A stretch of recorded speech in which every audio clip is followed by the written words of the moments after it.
Lingam, Ganapataye Namaha. Salutations to the remover of obstacles. Today's episode is an exploration of the deity Ganesh. I feel inspired to explore this topic because, well, for one, today is Wednesday, September 4th to be precise, as I'm recording this. And Wednesdays in Hindu tradition are known as Lord Ganesha's Day, but also because his birthday is coming up. Actually, there is a festival that's starting this upcoming Saturday, September 7th, and it'll be, a 10-day festival, and that's Ganesh Chaturthi. So those were two big reasons why Ganesha came to my mind today as I was thinking about what to record. And without, completely just entertaining your socks off with all of my personal details and matters of my life, I will say that I have been feeling like life has been a pretty intense obstacle course lately. And as Ganesha is known or thought of as the remover of obstacles, I have been turning to him, symbolically, to be inspired by all it is that he represents. So let's get into it. I'll let you know right out the gate, if you don't know much about Ganesha, then hopefully this gives you a little bit more of a peek into the symbolism and some of the meaning, especially as it relates to your yoga practice. And if you do know quite a bit, then I wonder if there are some things that I share that will offer like a little bit of a different lens that you maybe didn't know before or look at Ganesha like that before. So hopefully this will offer everyone from the novice to the seasoned practitioner something. Well, let's see here. If you don't know what Ganesha looks like, then if you're not driving or doing something where it would not be recommended, then maybe stop and pull up a picture on your phone. If you don't want to do that and you're listening, he is the half man, half elephant. He has an elephant head and like a human man body. And we'll get into the story of that for sure. But that's what he looks like. He has some tusks, some elephant tusks. One of them is broken. He usually has like a little mouse friend with him that happens to be his ride, his whip, his vehicle that he moves around on. Yes, he's an elephant, and his vehicle is a little tiny, tiny mouse. We'll get into that later too. Yeah, so let's actually talk about the elephant in the room. Why, see what I did there? Why does he have an elephant head in a human body? That's kind of freaky. That's sort of weird, right? Well, there are so many versions of this story, and I'm just going to give you the quick and dirty version from my mind. I'm totally paraphrasing a short story that I've read many times. Okay, so there are two deities, Parvati, she's the goddess of fertility and beauty. That actually might be Lakshmi, but for sure fertility. And then there is the deity of Shiva, and he is essentially the yogi's deity. He helps through battles and all of mankind in lots and lots of ways. But one of the ways is through his intense meditations. Okay. And so, he will oftentimes need to leave and go deep into the Himalayas to meditate for all of mankind, to help all of humanity, especially when there's major stuff going down. So that leaves Parvati at home, and she gets pretty lonesome from time to time, even with all of her responsibilities and duties of, taking care of humans and the world and answering prayers and all these things. So one day she's feeling like particularly lonely, and she starts to mold out of clay and earth this beautiful little boy, like so cute, chubby cheeks, the whole 9 yards. And she is so freaking delighted in her creation that because she's like, oh yeah, I'm a goddess, she brings him to life. She uses her, godly powers to bring him to life. And she's so happy. She's not lonely anymore. He's perfect and cute and sweet.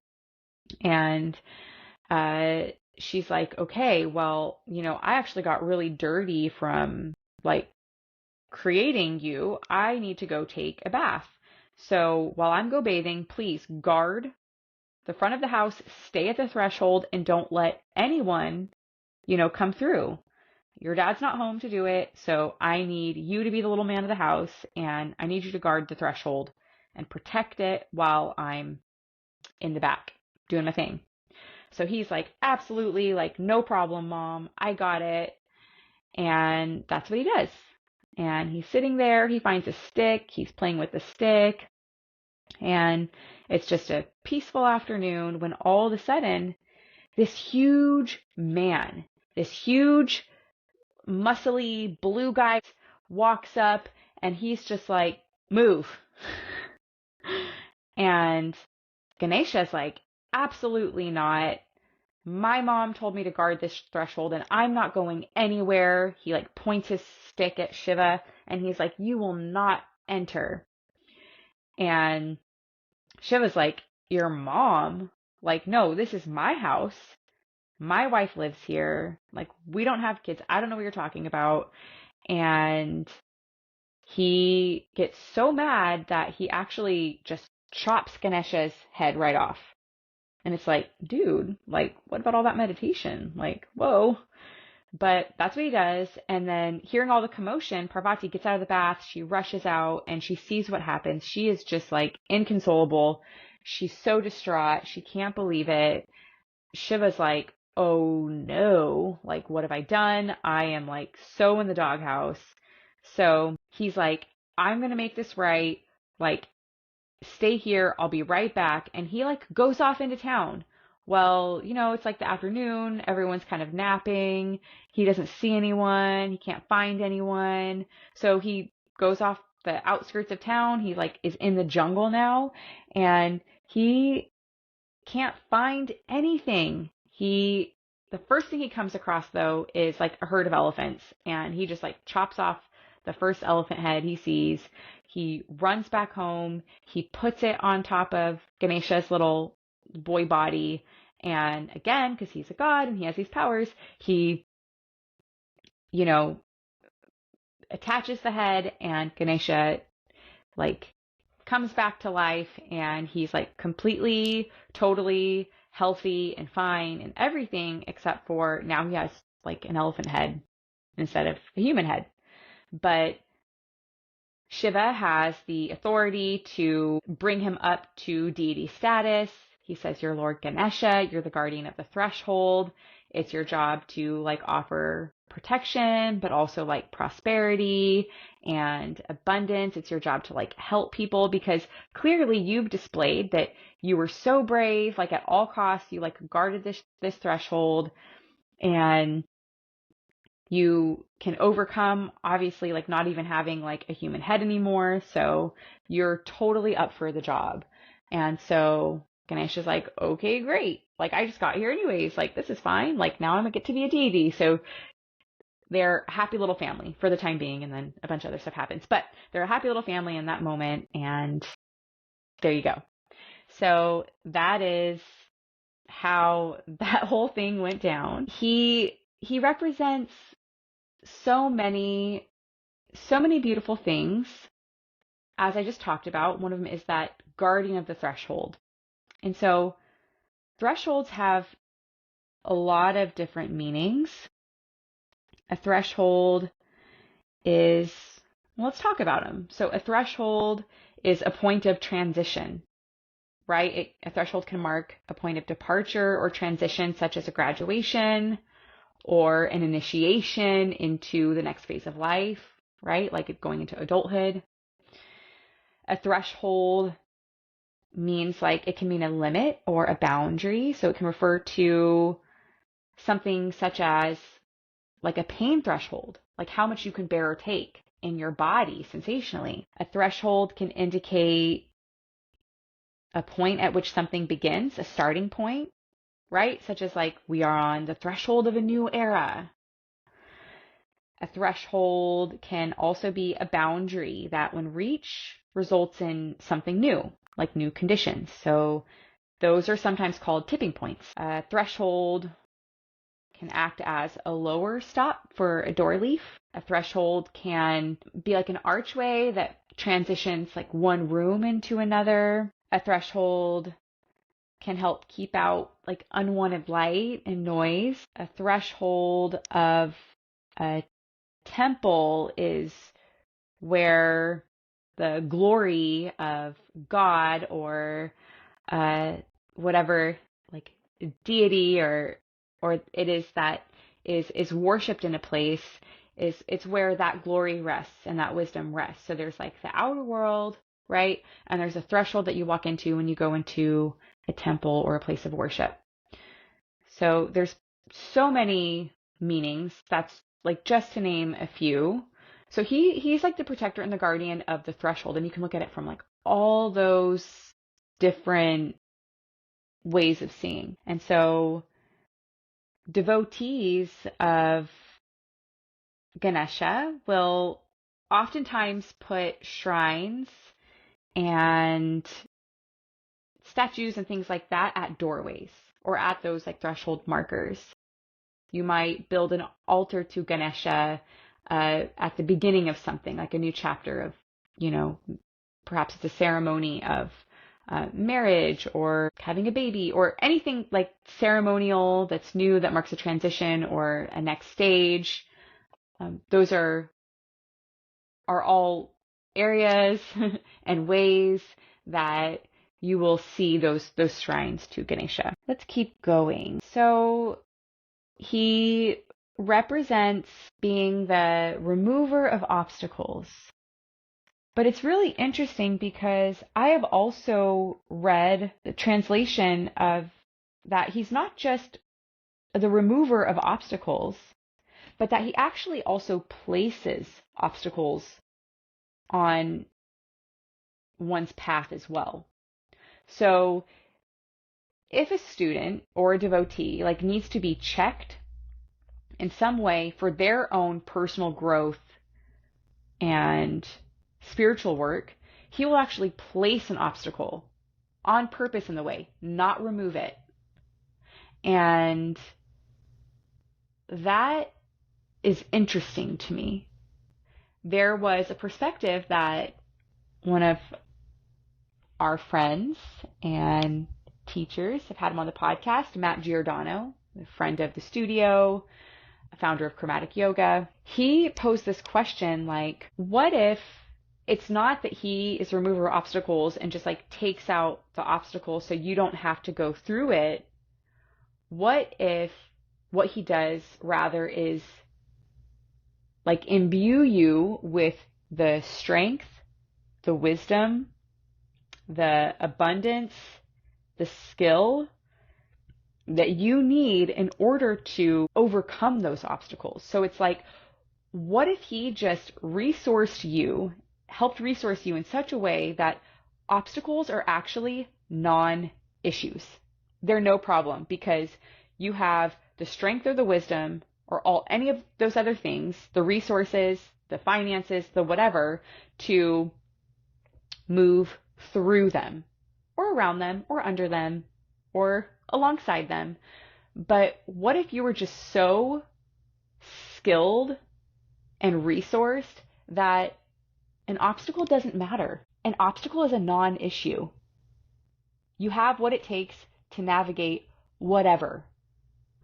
And I feel like, when you hear something and your whole body registers as truth, when he just posed this curiosity, and he by no means was saying that this is like the perspective and the one way, and I stand on not one soapbox, okay, about any of this. This is just, I'm curious. I'm very curious about all this kind of stuff. So that to me feels so exhilarating and liberating because, I know in my life, it's not really the obstacles that cause the suffering. It's my inability to figure out how to navigate them. Whether that is because I don't know how, or I don't have the strength to. I know how, but I don't have the strength to.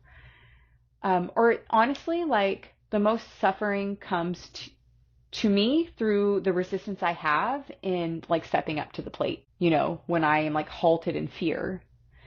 And so I can sit here and focus on the obstacle itself, when really that's like not even the issue. The issue is my inability to figure out how to respond, or my struggles in developing the skills, acquiring the knowledge, or even, the financial means, if that's part of the equation. So the suffering is really in not being skilled enough to meet the obstacle. So I really like that perspective. And that was a little bit of like the different angle I was talking about at the top of the episode, where it's like, hey, it's not, hey, I pray to Lord Ganesha to just take out and take away all these roadblocks in my life that are,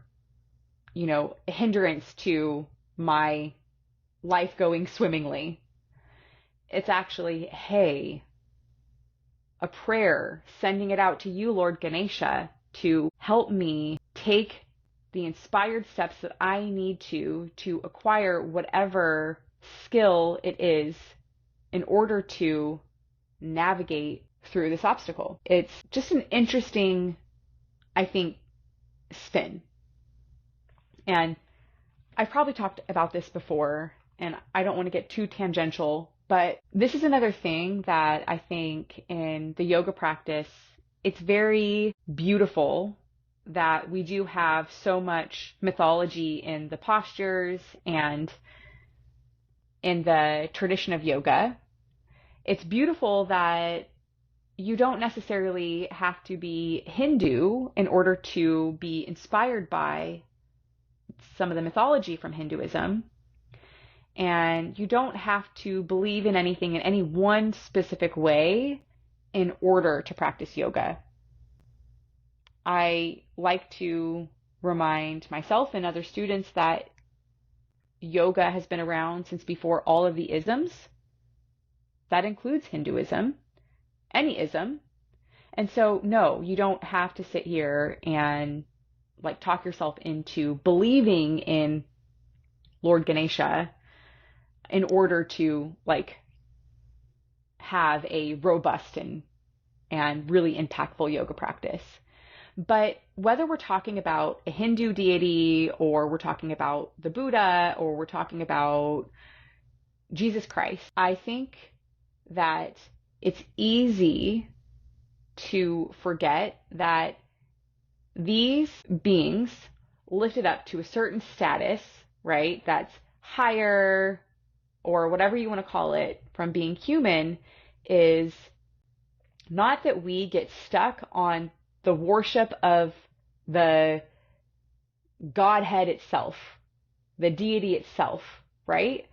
But it's that we remember that these beings are symbols for us to be inspired by, to navigate our own life path with as much grace and ease and skill as possible.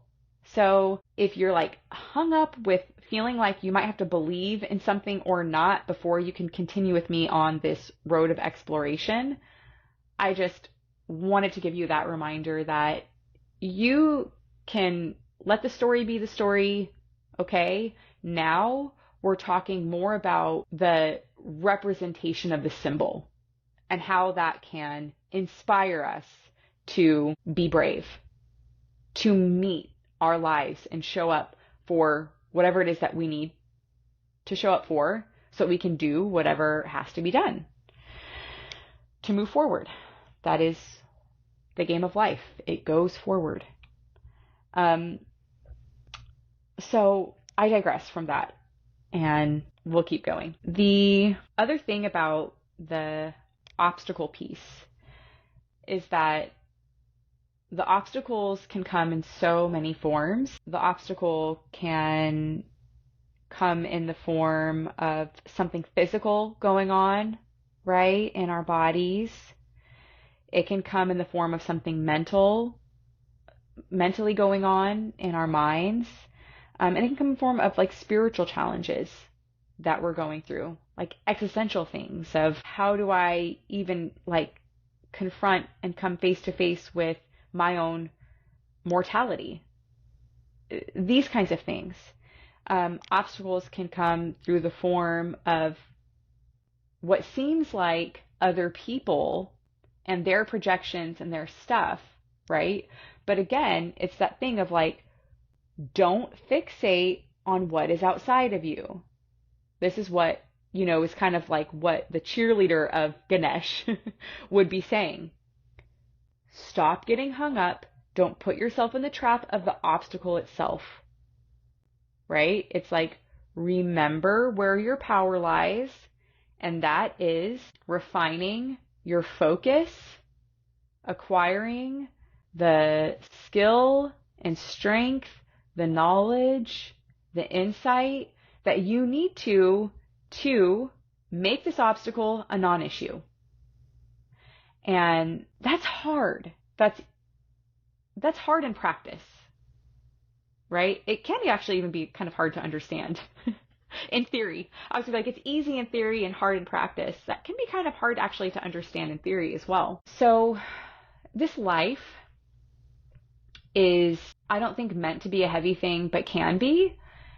And when it's all on our own shoulders and we feel like there's nothing beyond us or stronger or bigger that holds us in this experience we're having of being human, then we can get crushed by the weight of just merely existing. We can. And so it is why yoga holds the worldview of Ishwari Pranidhana, of finding something that your ego will bow to, something more connected to the mystery of it all, right? And so this story of Ganesha is one little fractal of that bigger, higher power, universal intelligence, whatever you want to call it. And the fractal that Ganesha represents is definitely that kind of like overcoming it, like pulling yourself up, and like you're the hero of your own journey situation.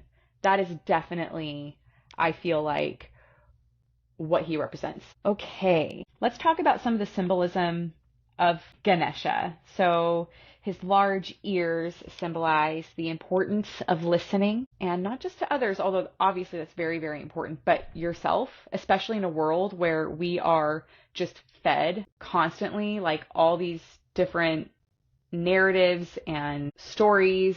It's just, it comes at us from every which way. There's so much input, and so the ability to listen to your own inner voice when things get kind of crazy, right? It can be hard to hear your own inner voice when you're like overstuffed with opinions of everyone else, right? It'll smother out your own ability to hear your own. So there is that. but it is also important to listen to, I think, the people who you let speak into your life should be some people who have like earned that, who, even if you don't agree on all the same things, it's probably actually a really good thing to have, like, so you're not just in your own echo chamber, obviously, right? But people who have your heart in mind, who aren't just trying to destroy and cause destruction and utter chaos, right? People who, you know, you feel safe with.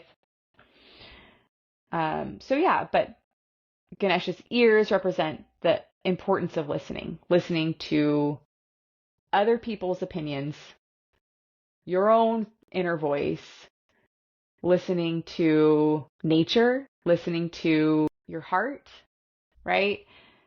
This ability to listen is so important. It's something to be developed. It's a skill. His small eyes represents focus and concentration. So this is the ability to not get lost in the sauce, right? Not get too caught up or too hung up on details that take you further away from your own like inner peace and healing. There's the broken tusk that he has. He has 2 tusks. One is broken. There's a story for that too, but one's broken, and that signifies sacrifice. Sacrifice for a greater good. There's also his little other like fun fact. Everything, when you look at like a statue or a depiction of Ganesha, everything all the way down from like the color of his robes like has a meaning. And so you might notice this little mouse. There's always like a little mouse with him. And that is his vehicle, actually. It's like what he moves around on. That's his whip.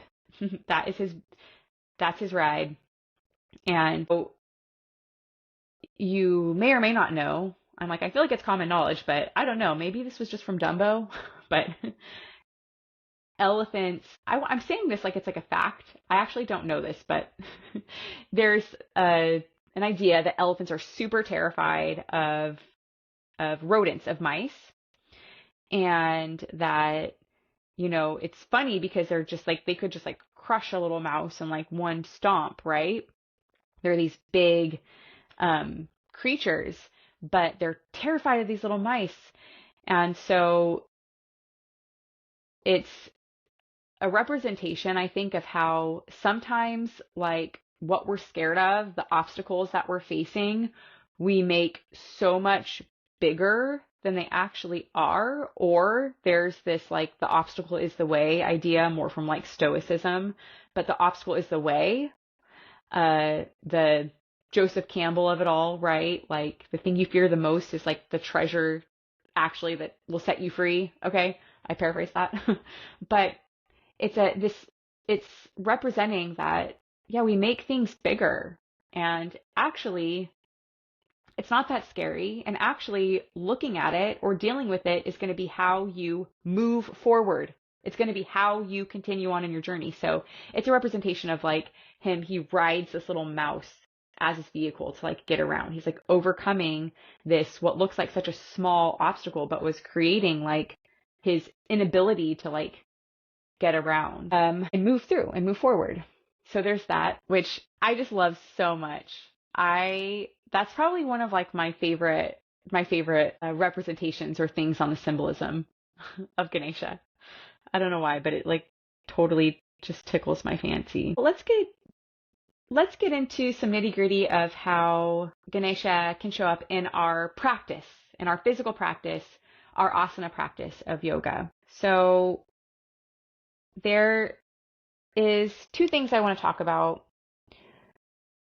One is a mudra.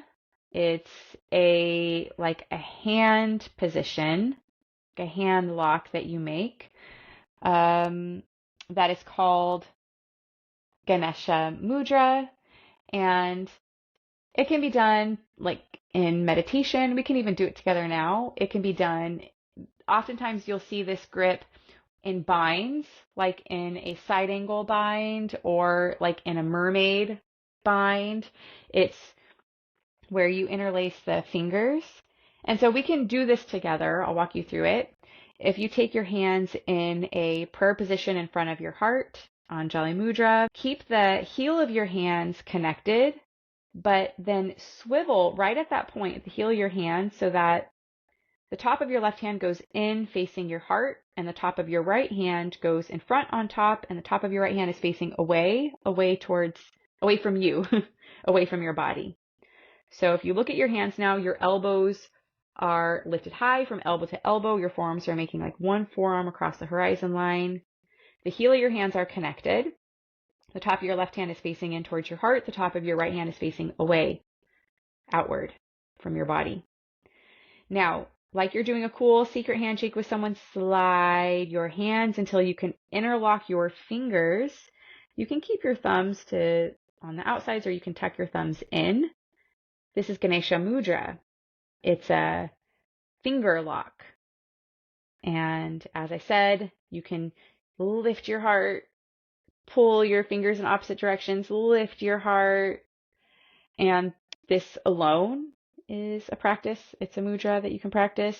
And as I said, this mudra also comes in handy when you do binds and all kinds of other postures. While I don't know of any asana, any specific posture that is named after Ganesha, like there's Hanuman asana that's named after Hanuman. I don't know of a specific posture that's named after Ganesha, but there is this pose. It's called elephant pose. And so if you sit in like a staff position, Dandasana, you're sitting on your butt with your legs out in front of you.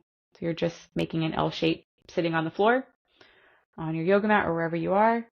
Then if you pull one knee into your chest, so let's say if you pull your right knee into your chest, you take your right arm underneath your right leg and you put your right leg over your shoulder like you're putting on a backpack. So now, friends, if you can visualize this, you have your right leg over your right arm. Literally, you're just visualizing. You don't have to do this right now, or no one's warmed up, I don't think. But you can imagine yourself with your right leg over your right shoulder like a backpack strap. Your left leg is still out long from when we were in that Dandasana staff position. Now you squeeze your leg into your arm, you push your arm back into your leg so you can remove both hands and plug them down on either side of your hips. This is like an elephant trunk. It looks like an elephant trunk. And so what you do, kind of like in Lolasana, is you try to press your hands down to lift your butt and maybe even your left leg off of the ground. This probably gets pretty complicated, but all this to say is that there is a posture. I call it elephant trunk pose. It's a good one to do as a prep for Ashtavakrasana, which is an 8-angled pose. It's a really kind of weird pretzel-y arm balance. I hope I didn't lose you. Did I lose you? I might have lost you. But if you can just envision this, sitting on the ground with your legs out in front of you, throw your right leg over your right shoulder, you're visualizing, and try to press your hands into the ground and lift up. It's like an elephant trunk. So anyways, I might try to do that in class tonight. Yes. So that's the only like physical posture I can think of. When I've taught kids yoga in the past, we've like done elephant pose was just like making elephant noises and like lifting our arms up and then folding back down. But of course, there's so many postures that can help us cultivate what we are trying to embody through the qualities that Ganesha holds, right? So you could think of like a simple seated twist, and that could symbolize Ganesha's ability to help us navigate life's twists and turns. You could do child's pose, and that would reflect Ganesha's humility and connection to the earth. I mean, he was made from it, so are we. And then you could even do something like pyramid pose. It's like super balancy. It's kind of demanding. It can emphasize Ganesha's focus on balance and removing obstacles, like by the ability to focus, right? I started out the top of this podcast with the mantra. It's the mantra for Ganesha, Om Gam Ganapataye Namaha. So, like, further broken down, what that mantra translates to, again, like I said, like very loosely, it's salutations to the remover of obstacles. Om is the traditional meditative primordial sound that means wake up, wake up. Gam is the sound of Ganesha. Ganapataye is another word for Ganesha. And Namaha means I offer my salutations and I bow to you. So one full translation of Om Gam Ganapataye Namaha is, like I said, that more or less salutations to the guardian of the threshold. That resonates with me more at this moment because I don't only see him as the remover of obstacles. And this is sort of a side note, but you've probably heard me kind of interchanging Ganesh and Ganesha, and both the same thing. I would love to dig deeper into the Sanskrit of that. I feel like when I've been in a Sanskrit course, or even when I was in India and I was like, how come like sometimes there's an A and sometimes there's not? I got just a different answer from like every single person. I've gotten so many like just, I don't want to say contradicting reasons because maybe they actually all do work together and I don't see the puzzle big enough. But I do know that probably if we were to like get down into the nitty gritty of and talk to like a Sanskrit scholar, we could really figure this out. But yeah, that's the translation of the mantra. And it's something I like to recite. Like I was even just reciting it when I was driving earlier because I was feeling stressed out about a current obstacle. And, you know, it helped. It really did help.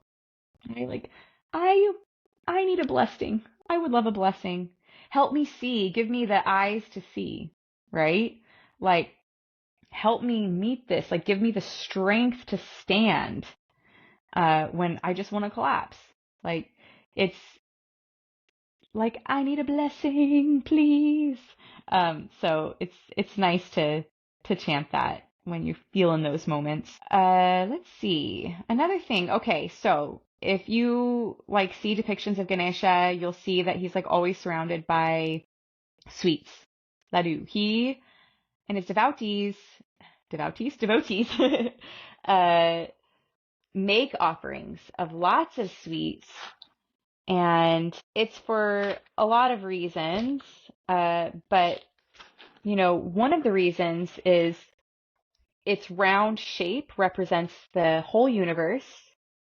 And another reason is that it's a symbolic gesture of surrendering one's ego as an offering to all that is divine. So, like in Hinduism, sweets are seen as a representation of happiness and joy and prosperity. So, again, because the prosperity piece, that is a way, abundance is a way to help us overcome obstacles. It's not just in the form of physical strength and like mental fortitude. That is a real thing.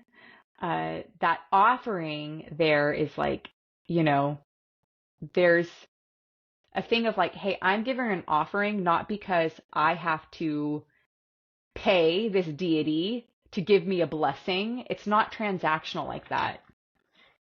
And in fact, you know, life isn't. Life is not transactional. Life is a huge act of reciprocity. If we're just approaching that which we personally find divine and we're just asking for blessing after blessing after blessing without any gratitude or any offering, then it's inherently imbalanced there. You know, there's an imbalance going on, and that doesn't work. So, you know, I used to not understand that because I don't like come from a particularly like religious background. There was, you know, I grew up with some like general kind of values and like shared beliefs in my family, but no one was really particularly, I don't even know what the right word would be. No one was super, super like fanatical, I should say. And so, not that it's fanatical to like make offerings, but it just, to me, like the rites, the rituals, the lighting of the candles, the money, the sweets, these things that I saw on altars, you know, I thought that I love ritual and I thought that that was nice and the incense but I just thought, so you have to like do these things in order to like what? Like have a relationship in order to like you won't get your prayers answered if you don't like do all these things and give all, and offer all these things. I looked at it really like narrow-mindedly like that.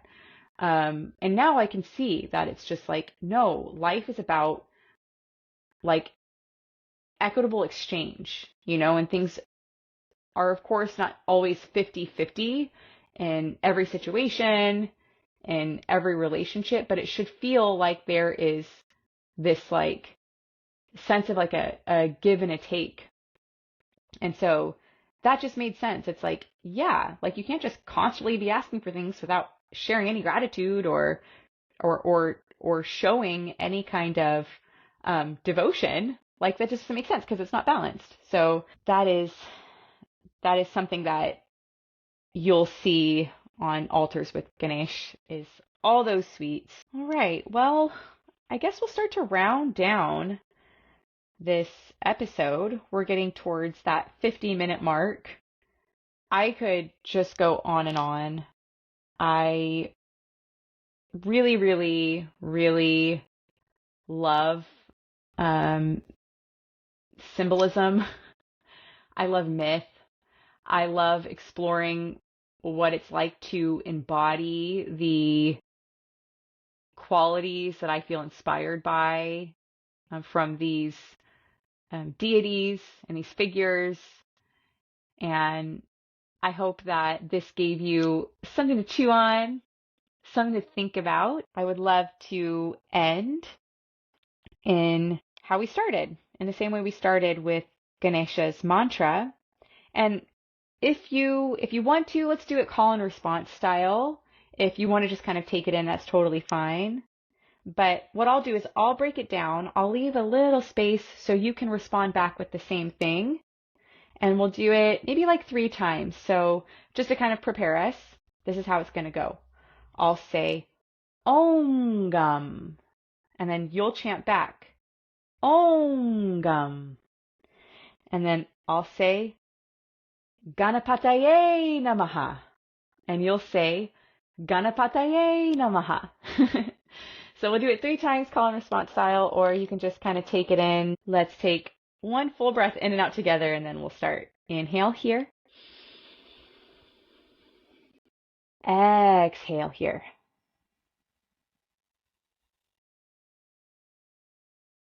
Inhale, and then we'll begin.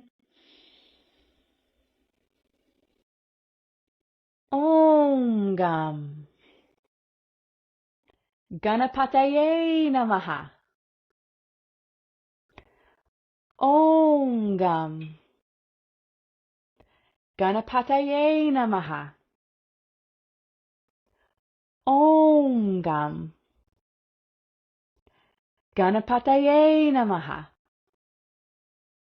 Jai, Jai, Jai, Ganapataye. Thank you so very much for listening. You made it all the way to the end, and we would love to hear from you. Please, if this resonated, give it a like, give it a rating, a review, share it with someone who you think might like it.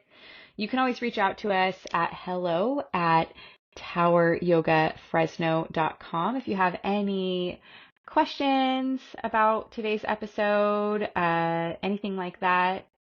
I will also actually share in the show notes, I made a playlist. This was when I did a workshop a while back on Ganesha. I have a playlist on my Spotify that is all different songs and tracks dedicated. So I will also include that in that link in the show notes if you feel so inspired. All right, well, take care and I'll see you on the next one.